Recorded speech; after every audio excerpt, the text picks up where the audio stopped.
thank you for attending this webinar. My title today is Supporting Women's Decisions on Place of Birth. I'm going to talk a little bit about how midwives might talk with women and partners about both the evidence from Birthplace in England and the Place of Birth recommendations in the revised NICE Guideline on Intrapartum care. Rupert also asked me to say something about what women say about their experiences of planning where to give birth, so I'm going to incorporate some of that. And the content there comes from my PhD study, which was in how people make decisions about where to give birth. That was a qualitative longitudinal narrative study with women and partners. And Rupert also wanted me to talk about how women's previous experiences influence their planned place of birth, which I do a bit, but I want you to let you know as well that I've just published a paper on that, a follow-up paper from my PhD, looking at how one birth might influence future planned place of birth. And it's quite an interesting issue, and there's not a lot written about that. So let me just move on. I thought if we could start off just by reminding ourselves, reappraise the policy and the service provider context. And the justification for my PhD study was actually our changing childbirth is nearly 20 years old now. And when it was published in 1992, of course it's older than that as I speak today, but when I started my PhD 6 years ago, it was coming up to 20 years. And at that time the home birth rate was about 1 to 2%, and there was some sort of sense of optimism that might increase. But actually in 2007, when Maternity Matters was published, we've still got a national home birth rate of about 1 to 2%. And obviously that varies across the country. In some places are closer to around about 9%, but they're the real exceptions, and our national average hasn't really shifted. And then Birthplace in England, when that data was gathered, we knew that there'd been a slight change, that the home birth rate was still sitting about 2%, 2.5%, but we had started to see alongside units open up and freestanding units, and between them they accounted for 5% of births. And the most recent evidence from the National Audit Office in around about 2013, I think it is, says that home birth is still up to 2%, but we've seen a huge expansion alongside midwifery unit births, up to 9% now, and freestanding units, which are a little bit more vulnerable, are still sitting at about 2%. So that sort of gives an overall picture of where women are currently giving birth. And just to put that in sort of broader context, from the study that Jane Sandel did, and I was part of that team as well, which looked at maternity workforce and quality and safety issues.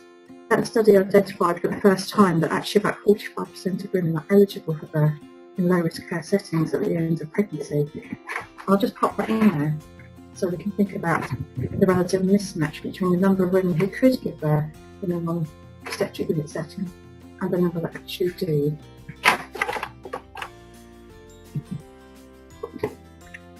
So here's what the new NICE Guideline says. It's got a very positive message. It says for women who are at low risk of complications, giving birth is generally very safe for both the women and her family. And it also says, before it goes on to the recommendations, that women may choose birth in any setting, home, freestanding midwifery unit, alongside midwifery unit or obstetric unit. And women should be supported in their choice of setting wherever they choose to give birth. So we know that this has been an incremental change in some ways, but it's also very, very positive.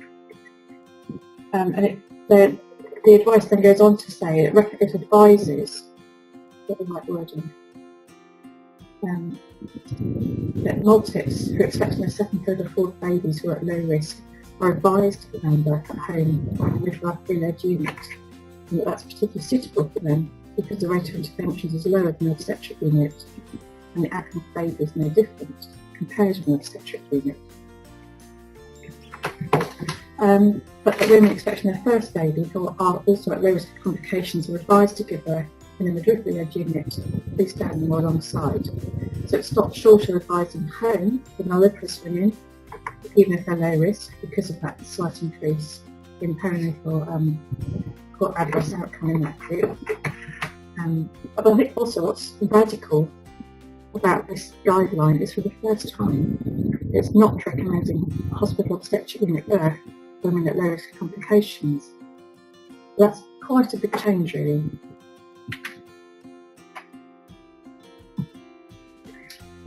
actually in the 1960s was the last time that we advised women to give birth at home or in midwifery units.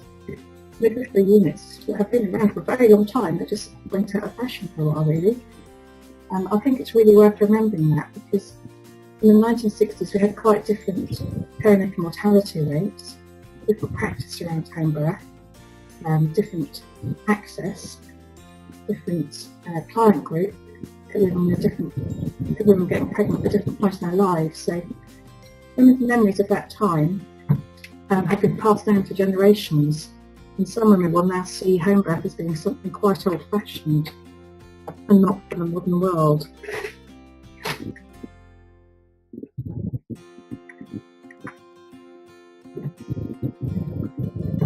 So just to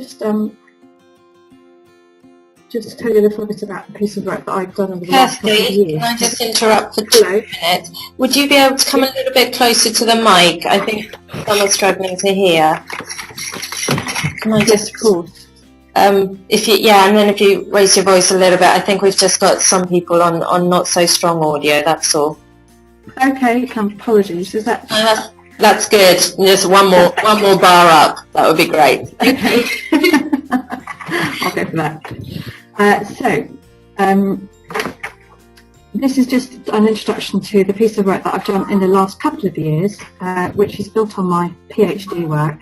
I got some subsequent funding from the NIHR to think about how we might communicate the findings from Birthplace with women and with families. I had 2 years funding, which finished at the end of 2014, and one of the things that I did was to produce this guide called Birthplace Decisions. Well, I say I did it, actually I had a lot of help, a lot of people worked with me on this, and it was a strong consensus gathering process.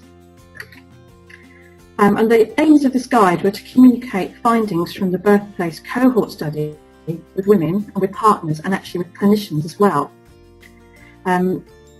What I wanted to do was provide some way of supporting discussions that form the basis of informed decision making for Birthplace decisions. And I also felt that it was important to try and find a way to represent the Birthplace statistics in a way that was accessible to people, so that people can make sense of what the study found. So I set out on this sort of mission to see if I could translate them into some sort of visual graphics. And that's not my background, because I'm a qualitative researcher, so I had help from statisticians and data analysts with that piece of work, and obviously with, from artists as well. But I should say that mine's not the only place of work in this field by any stretch of the imagination, and I think you've already had a webinar on the Portsmouth app. Some of you may not have attended that one, but Portsmouth Hospital also got some funding from NIHR to develop an app which they share with women. In Portsmouth, women can choose between hospital, obstetric unit, alongside unit, and there are 3 freestanding midwifery units as well as a home birth service, so it's quite a broad range of options. And what the app does is introduce those options to women and sort of gives them information and advice about which setting would be most suitable for them, for low-risk women. So that app goes to everyone, and they did some audit work and found that it increased the number of women who said that they made a definite decision about where to give birth by quite a marked amount. It went up from something like 25% before the app to around about 60% once they've introduced it. So their app's been working really well, and they can actually sell it to other trusts. Another really important piece of work which actually brings everything together is the Which Birthplace Decision Analysis tool. And I should say that I'm involved in that as part of the advisory group, but it's Miranda Dodwell's work actually on the Birth Choice UK website, which was developed into this super website. And this actually is a genuine decision-making tool because it looks at women's preferences, provides a high amount of information, and helps women think through the process of deciding where to give birth. It's still intended that they would also talk to their midwife or obstetrician, but I think it's probably the best and most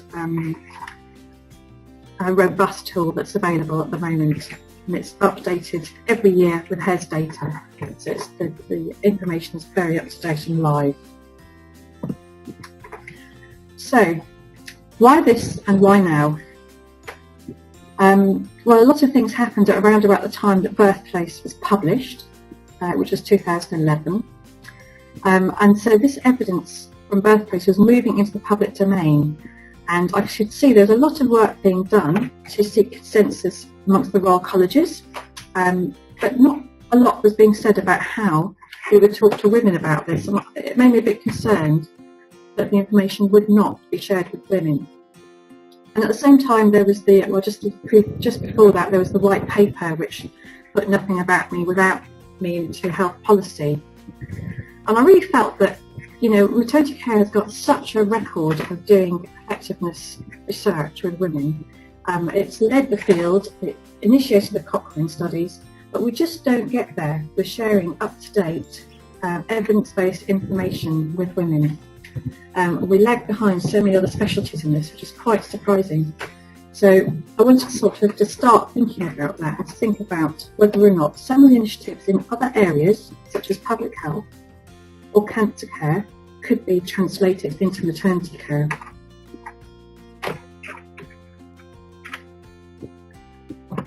So this has just told you a bit about what's in the Birthplace Decisions Guide that I put together. The guide explains the Birthplace study and the findings first in fairly straightforward terms. It gives women and partners information about these new terms we're using for different birth settings, because I think that's the change that's happened inside the policy and research community without necessarily filtering through to women's discussions. So I explain what an ANU is and what an FNU is, long-standing and freestanding midwifery units, and how they may differ from an obstetric unit. I also have some information on the determination of clinical risk using the NICE guidelines, enough information that women can see which category they might fall into. And I start to explore women's preferences and responses to birthplace decisions. Now, when I started thinking about this guide, I thought that the statistical icon arrays, which come at the end, would come much earlier, but actually they don't work for everyone, and it seems important to pay some time, to pay some attention to how women talk about their own feelings about being asked to decide where to give birth.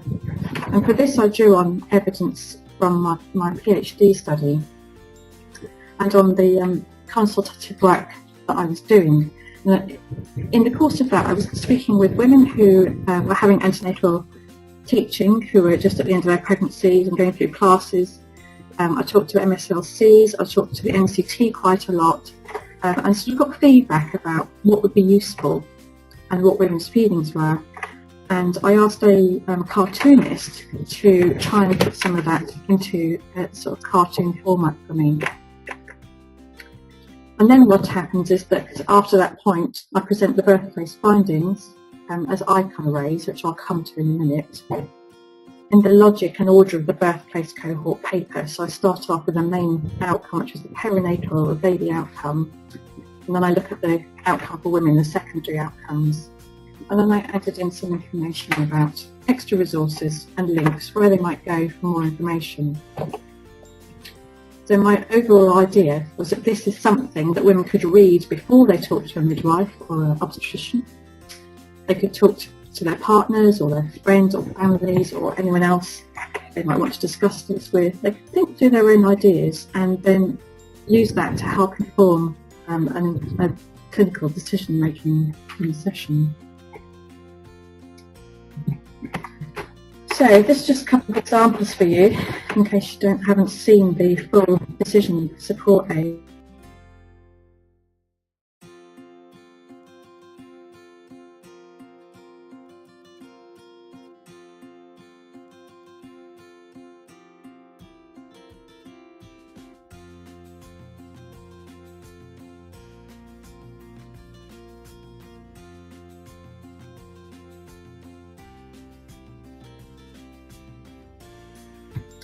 But actually, Some of the women I spoke to who felt like this were low risk. They just saw themselves as perhaps being more complicated than that. So it seems important to say, well, it's really, sometimes obstetric unit is recommended, but even if you're high risk, it's important that you have an opportunity to talk through where you want to give birth and what's important to you. And it goes on to say a bit about having normal birth supported in the obstetric unit environment. So this is effectively kind of a myth buster for the first couple of pages. I look at issues that come up and how we might respond to those. This is another very, very powerful message. You know, I need to be where there are doctors to feel safe. And this is obviously very difficult because very often it's first-time mothers that feel like this. They're really certain that they should be in hospital. And we know that they're most likely to have interventions if they're in hospital. And yet we wouldn't want to unpack that sense of safety that they have. So this is a difficult issue, but I thought it was more important to confront it and think we should talk it through. And sometimes hearing and understanding that midwives are trained to deal with emergencies the same way that doctors are, and that you'll get a lot of support in a midwife-led unit, perhaps an alongside unit, and that might be enough to make someone consider it. So I think it just provides a point at which people can actually start having those discussions.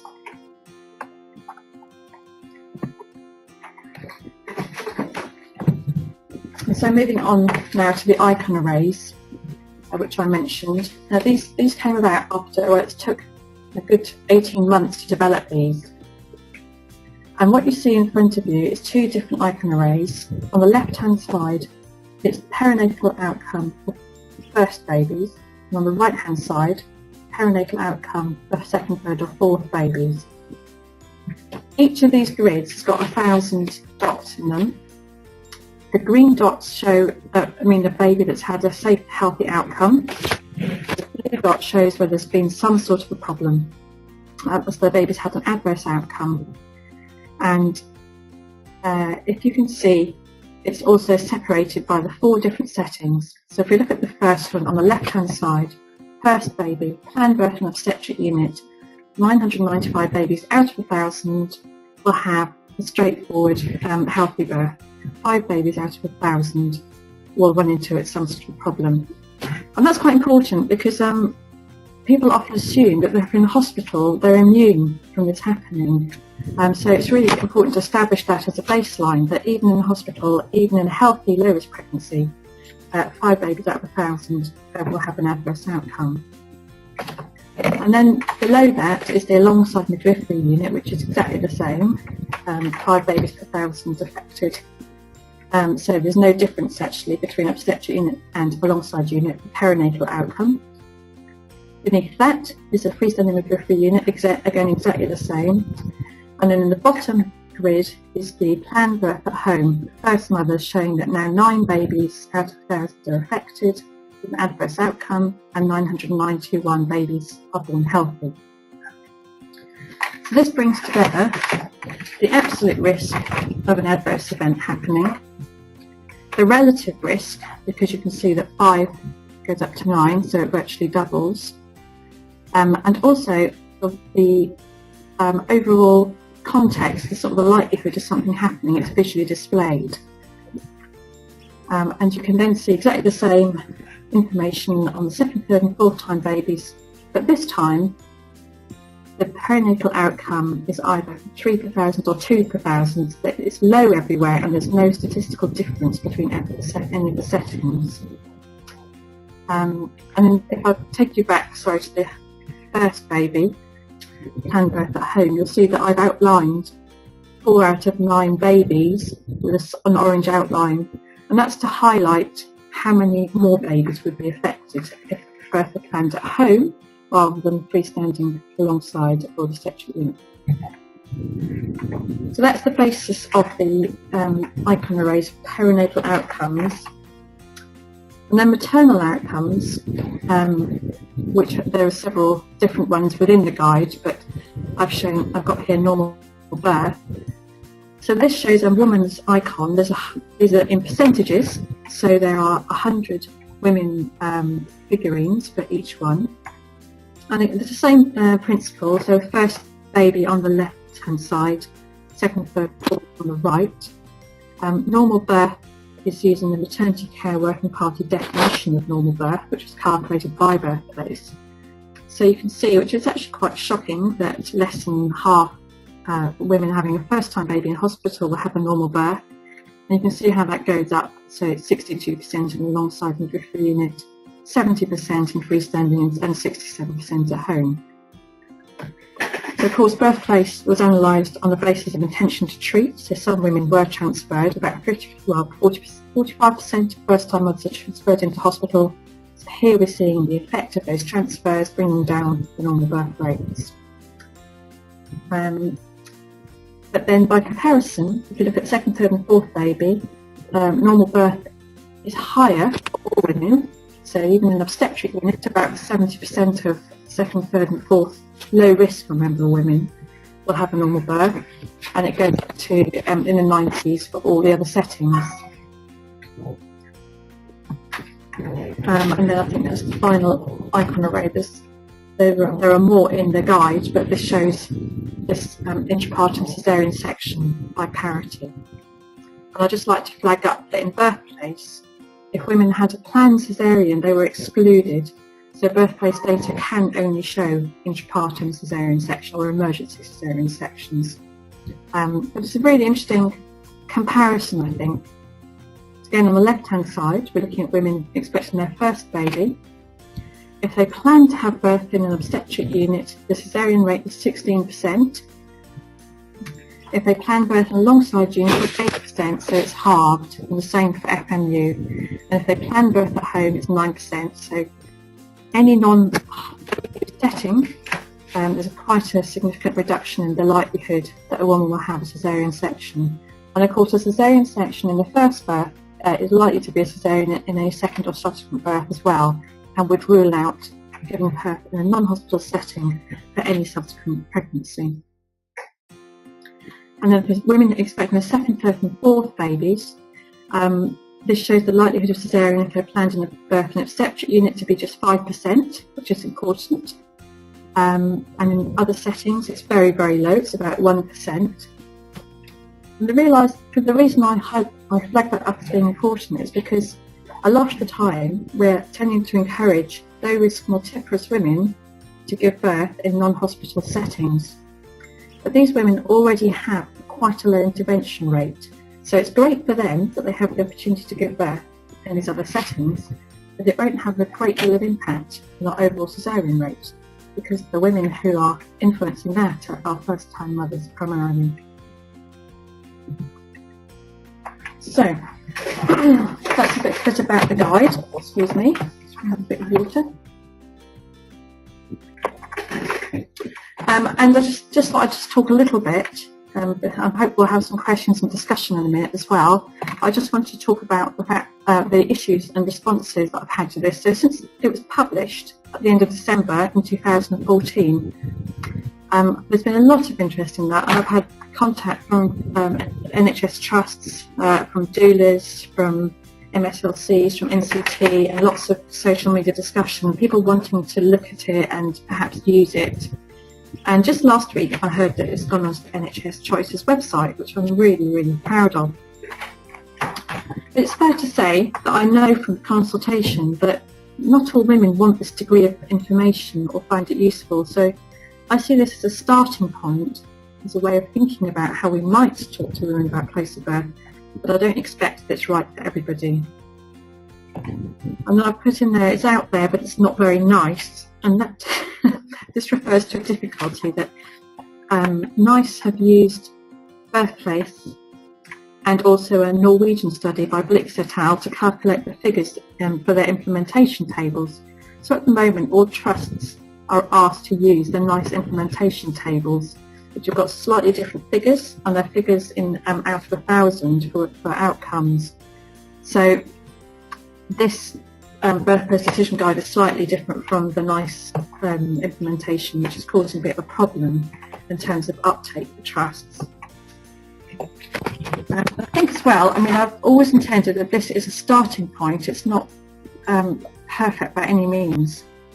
We did really consult very strongly during the process, but it hasn't been formally tested, so we don't know if using something like this changes women's decisions or makes a particular decision more likely or makes the decision-making process better. We need to do some more research on that. And I just wanted also to reflect on things that midwives have said to me about the Birthplace Decisions Guide. Quite a few asked when is the right time to have this discussion. So you'll know that the Ninth International say that we should talk to women at booking about place of birth, but in my PhD research I found that women found this is a really uncomfortable time. They don't want to think about place of birth, or breastfeeding for that matter, or stillbirth when they're booking. They've barely come to grips with being pregnant, they haven't had a scan, and they still feel it's all very tenuous. So my view is this is a decision that we should perhaps tell people at booking that they have different options available, but we shouldn't think about a decision until probably the third trimester, at least after 24 weeks. I've been asked why women who are gravid to 5 and above, or older than 35 years, are not considered low risk, and that's actually because the NICE guidance has changed on this, and so it says that women in this group, for this group of women, these groups of women, birth and obstetric unit is now recommended. So that's why they haven't been put as low risk in my decision support guide. And also group B strep. If women are group B strep positive, a lot of alongside units will consider them, and actually some home birth services will take them as well.